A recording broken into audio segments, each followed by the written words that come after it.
18 পৃষ্ঠা থেকে আজকে তুলে ধরছি চতুর্থ শ্রেণীর শিক্ষার্থী বন্ধুরা, অনেক অনেক প্রীতি ও শুভেচ্ছা গোল্ডেন ম্যাথ এডুকেশনের পক্ষ থেকে। এখানে লক্ষ্য করছি 1.6 অনুসরণী 2 নিচের সংখ্যাগুলো তুলনা করো এবং ছোট চিহ্ন বড় চিহ্ন অথবা সমান চিহ্ন বসাও। তো ছোট চিহ্ন বড় চিহ্ন কোনটা আমি কিন্তু আগেই বুঝিয়েছি আগের ক্লাসে, যে তোমার ডান হাত বড়, তাই না? সম্মানের দিক দিয়ে ডান হাত বড়, যেহেতু ডান হাত দিয়ে তোমরা লেনদেন করো এবং ডান হাত দিয়ে খাওয়া দাওয়া করো এবং ডান হাতেই সব কিছু আসলে বেশি কাজকর্ম হয়, সেই দিক দিয়ে ডান হাত সম্মানে বড়। সো ডান হাতের কোণে যখন তুমি একটু বাঁকা করবে তখন দেখবে যে আকৃতি তৈরি হবে সেটা হচ্ছে এরকম, তাই না? মনে করো এটা ডান হাতের কোণই আর এটা তোমার বডি, তো ডান হাতের কোণে এটা তোমার হাত, এভাবে কোণটা বাঁকা করো, দেখো তাহলে দেখবে এই আকৃতি তৈরি হচ্ছে, এই আকৃতি তৈরি হচ্ছে। সো এটাই হচ্ছে বড় চিহ্ন। আর বাম হাত ওরকমভাবে করলে বাম হাতেরটা এরকম হবে, সো ওটা হচ্ছে ছোট চিহ্ন। ওকে, আচ্ছা, এখন বিষয়টা হলো যে এখানে আমরা ছোট বড় চিহ্ন বসাবো কী করে, তারই একটি কৌশল এখন শিখে নেব। তো এখানে প্রথম অবস্থায় ধারণা নিতে হবে, যেমন 1 নম্বরটা, এই দুটা সংখ্যার মধ্যে কোনটা বড় কোনটা ছোট এটা পার্থক্য করব। তো দুইটা না, বরং এই প্রথমটা ছোট না বড়, যদি প্রথমটা ছোট হয় ছোট চিহ্ন, প্রথমটা বড় হলে বড় চিহ্ন। এখন আমরা প্রথমেই দেখে নেব যেটাকে আমরা প্রথমেই তুলনা করব, সেটা হচ্ছে এখানে কয় ডিজিট, 4টা অঙ্ক আছে, এখানেও 4 অঙ্ক বিশিষ্ট, অর্থাৎ ডিজিট মানে অঙ্ক, তাহলে সমান সমান আছে। এবার আমরা তুলনা করব এই প্রথম দিকে বোঝাতে চাচ্ছি, এখানে প্রথমে আছে 8, এখানেও প্রথমে আছে 8, সো এটার তুলনা আমরা করতে পারছি না। তারপরে আছে 4, তারপরে 4, তারপরে এখানে আছে 5, সো এখানে তুলনা হচ্ছে। এই 4 অবশ্যই ছোট, সুতরাং এখানে ছোট চিহ্ন, বাস। এর পরবর্তীতে 2 নম্বরে যাও, এখানে 5 ডিজিট, এখানেও 5 ডিজিট। ওকে, তাহলে সমান সমান আছে, সো আমরা প্রথমটা 1 তুলনা হচ্ছে না, তারপরে 1, তারপরে 1, তারপরেও 1, তারপরে 0, সরি এই 0 পড়ে গেল, এই 0তে হবে, আর এদিকে এই 1 হবে। যাই হোক, এখন দেখো এই যে 3 অঙ্কে চলে আসলাম আমরা 3 ঘরে, এখানে দেখো 1 রয়েছে, এখানে 1 রয়েছে, সো আর এখানে 0 রয়েছে, সো এটা বড়, তাহলে বড় চিহ্ন। ওকে, এইভাবে কেউ যদি মনে নাও পারো যে এটা কত, তবুও কিন্তু এই ছোটো বড় নির্ণয় করা যাবে। এখানে যে 11,001 আছে আর এখানে আছে 11,100, তারপরও কিন্তু নির্ণয় করা যাবে যদি আমি যেভাবে বললাম এটা না বলতে পারলো, তাই না? পরবর্তীতে দেখো এটা কত বড়, আমরা নাই পড়লাম 2,89,000, মনে করো পারি না পারলেও ছোটো বড় নির্ণয় কীভাবে শিখব। এখানেও 6 অঙ্ক বিশিষ্ট, এখানেও 6 অঙ্ক বিশিষ্ট। তো প্রথমটার তুলনা করি, এখানে 2 আর এখানে 2, তুলনা পাচ্ছি না। তারপরে আছে 8, তারপরে এখানে আছে 9, সো এটা ছোট, তাহলে ছোট চিহ্ন। তারপরে দেখি এখানে আছে কয় অঙ্ক বিশিষ্ট, 7 অঙ্ক বিশিষ্ট, আবার এখানেও 7 অঙ্ক বিশিষ্ট এটা, তাই না?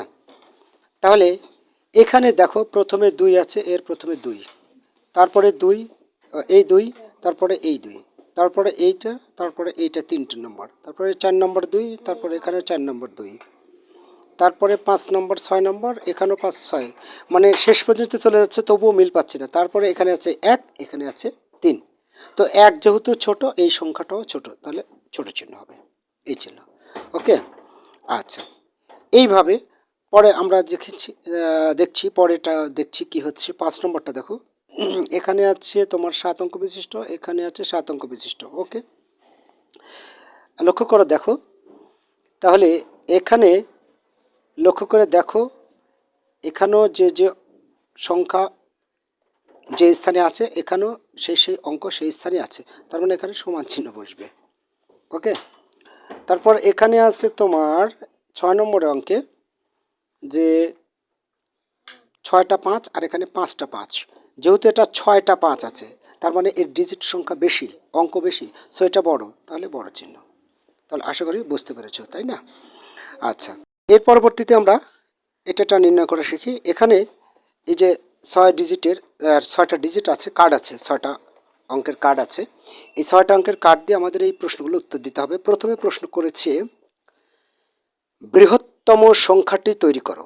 তো বৃহত্তম সংখ্যাটি যদি তৈরি করতে চাও বড় থেকে ছোট সাজালে হয়ে যাবে। তো এখানকার মধ্যে বড় কোনটা? 9, তারপর 8, তারপর 6, তারপর 4, তারপর 2, তারপর 0 হয়ে যাবে, তাই না? আচ্ছা, এর পরবর্তীতে ক্ষুদ্রতম সংখ্যাটি তৈরি করো। ক্ষুদ্রতম সংখ্যা তোমাকে নিতে হবে প্রথমে 0, কিন্তু 0 নিলে দেখো 5 অঙ্ক বিশিষ্ট হয়ে যাচ্ছে, তাই না? আমি যদি এভাবে লিখে যাই তাহলে সেটা 5 অঙ্ক হয়ে যাবে। কেন 5 অঙ্ক হবে? কারণ এই সামনের শূন্যের কোনো দামই থাকবে না। এই জন্যে শূন্যটা সামনে না নিয়ে শূন্যের একটা স্থানীয় মান দেওয়ার জন্য, মানে একটা মান দেওয়ার জন্য আমরা কি করব? প্রথমে 2 লিখে শুরু করব, 2, তারপর 0, তারপর ধারাবাহিকভাবে ছোট থেকে বড় সাজিয়ে যাওয়া, 4, 6, 8, 9। ওকে। আচ্ছা, এর পরবর্তীতে বৃহত্তম বিজোড় সংখ্যা তৈরি করো। বিজোড় হতে হবে, তাহলে বৃহত্তম বিজোড় হতে হবে। তো এখানকার মধ্যে বিজোড় একটাই, কিন্তু সেটা হচ্ছে 9। তাহলে এই 9টাকে অবশ্যই শেষে রাখতে হবে। এখন 9টাকে যদি শেষে রাখতে চাও তাহলে এখানে বিষয়টা হয়ে দাঁড়াচ্ছেটা কি দেখো, যে আমি একটু স্ক্রল ডাউন করে আবার ঠিক করে নিই। হ্যাঁ, 9টাকে যদি শেষে রাখতে চাও তাহলে 9 বাদ দিয়ে অন্যগুলো বড় করে সাজিয়ে যাও। তাহলে বৃহত্তম বলেছে, 8, তারপর 6, তারপর 4, তারপর 2, তারপর 0, তারপর 9। তাহলে বেজোড় হয়ে যাবে সেটা, অবশ্যই সেটা বেজোড় হয়ে গেল, তাই না? 9 বিজোড় সংখ্যা, তাই বেজোড় হয়ে গেল। এরপর কি বলেছে দেখি, ক্ষুদ্রতম বিজোড় সংখ্যা তৈরি করো। মানে এবারও বিজোড় সংখ্যা তৈরি করতে হবে, তবে সেটা ক্ষুদ্রতম। তো এখানকার মধ্যে বিজোড় তো একটাই, সেটা হচ্ছে 9। তো 9টাকে শেষে রাখতে হবে, তো 9টাকে শেষে রাখতে হবে আর বাকিগুলো সাজিয়ে যেতে হবে। তো ক্ষুদ্রতম সংখ্যা এর আগে তৈরি করেছিলাম যেভাবে, ঠিক 2 আগে, তারপর 0, তারপর 4, তারপর 6, তারপর 8, শেষে অবশ্যই 9 রাখতে হবে, কারণ 9 একটাই বিজোড় সংখ্যা, এই 9টাই রাখতে হবে। এখন অতিরিক্ত দুটো প্রশ্ন এবং তার সমাধান আমি তোমাদের শেখাতে পারি। সেটা হচ্ছে, যদি আসে বৃহত্তম জোড় সংখ্যা তৈরি করো, তাহলে এই যে এটা যে তৈরি করছিল ওটা তৈরি করলে হয়ে যাবে, মানে বড় থেকে ছোট সাজালে হয়ে যাবে। আবার ক্ষুদ্রতম জোড় সংখ্যা তৈরি করো। ক্ষুদ্রতম জোড় সংখ্যা তৈরি করতে হলে সবচেয়ে ক্ষুদ্রতম হতে হবে, তাহলে 2 আগে দিতে হবে, তারপরে ক্ষুদ্রতম হতে হবে, তোমার 2 আগে দিতে, 0 আগে দিবে, তারপর তোমার ওই একইভাবে 4, 6, 8, 9 ক্ষুদ্রতম, জোর হতে হবে, সরি জোর হতে হবে। তাহলে এখানে আগে 9, তারপর 8, এর চেয়ে ক্ষুদ্রতম জোর আর হয় না। ঠিক আছে, তুমি যেভাবে বসাও তার বড় হয়ে যাবে। তাহলে এই 9টা সামনে চলে আসলো, কিন্তু 8-এ, কেননা জোর হতে হবে, আর জোর তো হচ্ছে 8টা তো জোর। আর ক্ষুদ্রতম বলেছে, ছোট থেকে সাজিয়ে যেতে হবে বড় পর্যন্ত। তো আশা করি শিক্ষার্থী বন্ধুরা খুব ভালোভাবে তোমরা বুঝেছো। এবারে 3 নম্বর অঙ্কটা যেটা, আচ্ছা এবারে 3 নম্বর তোমরা স্ক্রিনে লক্ষ্য করছো যে কয়েকটি শহরের জনসংখ্যার তালিকা নিচে দেওয়া হলো, সংখ্যাগুলো ছোট থেকে বড় ক্রমে সাজাও। এখানে ছোট থেকে বড় ক্রমে সাজাতে হবে, তারপর কোন গ্রামের জনসংখ্যা বেশি কোন গ্রামে কম তা নির্ণয় করতে হবে। তো অ্যাট ফার্স্ট কী করবে তোমরা, ছোট থেকে বড় লেখার পরে এর মধ্যে ছোট কোনটা দেখো, লক্ষ্য করো, এর মধ্যে ছোট হচ্ছে প্রথমটাই ছোট, 3, 7, 1, 9, 9, 3। তারপরে ছোট হচ্ছে তোমার 8, 8, 6, 3, 9, 7। ঠিক আছে, তা কেননা এখানে আছে 3 লক্ষ, না এখানে আছে 37 একক দশক শতক হাজার অযুত লক্ষ, 3 লক্ষ, এখানে আছে 8 লক্ষ, সো এটাই ছোট।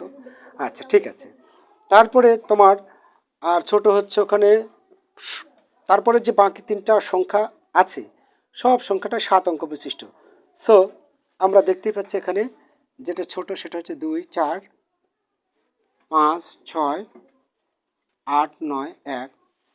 তারপরে ওখানে চিহ্ন দিতে হবে 3, 7, 0, 4, 2, 3, 1। তারপর এটা, তারপর দিতে হবে 4, 5, 8, 9, 4, 7, 6।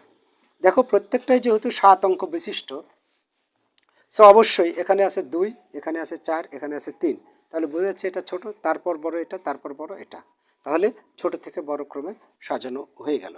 এখন ওখানে বলছে কোন গ্রামের জনসংখ্যা সর্বোচ্চ। এখন এখানে লিখে দিবে কোন গ্রামের জনসংখ্যা সর্বোচ্চ, এটা না, সবচেয়ে বড় এটা। সো এটা কত নম্বরে ছিল? এটা ছিল ঘ নম্বরে। এখানে লিখে দিবে ঘ গ্রামের জনসংখ্যা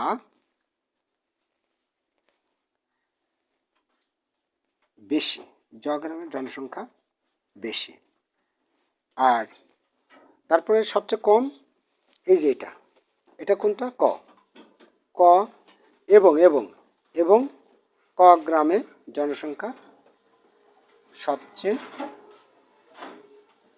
কম। ওকে, যেহেতু কোন গ্রামের জনসংখ্যা সর্বোচ্চ আর কোন গ্রামের জনসংখ্যা সর্বনিম্ন তা নির্ণয় করো। ও সর্বোচ্চ সর্বনিম্ন, ঘ গ্রামের জনসংখ্যা সর্বোচ্চ, সর্বোচ্চ কথাটা লিখতে হবে, সরি মিস্টেক হয়েছে, সর্বোচ্চ, আর এটা হচ্ছে যে জনসংখ্যা সর্বনিম্ন। ওকে, তাহলে শিক্ষার্থী বন্ধুরা আজকে এ পর্যন্তই। ভালো থেকো, তোমাদের দীর্ঘ জীবন কামনা করে এখানে শেষ করছি। আল্লাহ হাফেজ।